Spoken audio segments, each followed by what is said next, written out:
Ever since I was a child, I have known that the body I was born into, the gender I was assigned, and the name I was given have not felt as mine. My mother soon found out that the toys which she selected for her boy did not interest me, and she tried to accept me as I was to the best of her abilities. It was more difficult with my father. In high school, I started wearing makeup and tried to find myself through clothes as well. The situation at home then became unbearable. One evening, I came home after having a drink in the city. My father was waiting for me in the living room and started to interrogate me. He insulted me, saying that I was a freak, a common fag, and that I was a joke. He screamed at me angrily, pushed me to the wall, grabbed my neck so hard that I was about to choke. I was barely able to loosen his grip, and then I ran away. I didn't want to go back home, so I moved to my friend's house. They always accepted and supported me, and I was able to talk to them about everything. When I walk down the street, people are always looking at me, staring at my chest, and analyzing my body. I have to deal with insults and hostility time and again. People call me names, particularly men, who often shout at me, asking me what exactly I am, grabbing their crotches and saying they will show me. People constantly talk to me using male gender, even though I am a woman, even if I correct them. They do not apologize and continue to use the male form.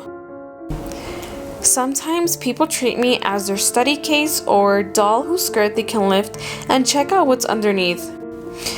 They constantly ask me what is between my legs, whether my breasts are real, which my real gender is, and what my real name is. Even though I tell them my name and which pronoun to use, it never matters. It is like there is another reality more real than mine. When I completed high school, I was anxious to get a job since I did not want to go back to school. I experienced too much rejection from my peers. Neither did the teachers support me as they should have. Once it happened that girls dragged me into the bathroom after gym and launched sanitary pads and tampons at me while screaming when my period is due. Since I was a girl, it was awful. I felt humiliated. When I went to the teacher and told her what had happened, she said I had to get used to it, that such things would always happen to me because I was different, and that I would just have to suffer in silence. So I started looking for a job, but the majority of interviews ended badly. Either they didn't want anything to do with me or they made fun of me. I stopped going to interviews. I was completely broke.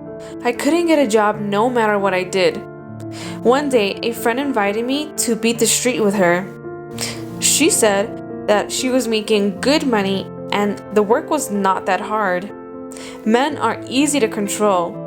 I mostly worked at night, in secluded areas.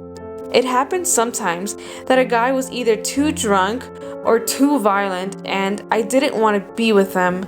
But it didn't matter. If I said no, it happened that a guy dragged me into an alley, knocked me down, pressing a knife against my neck while he was raping me and hissing in my ear, "If you are a woman, then give men what belongs to them." After this event, I didn't return to the street for a couple of months, but in the end, I had no other option. The possibility of getting a job is so slim that I simply don't have the energy to continue searching.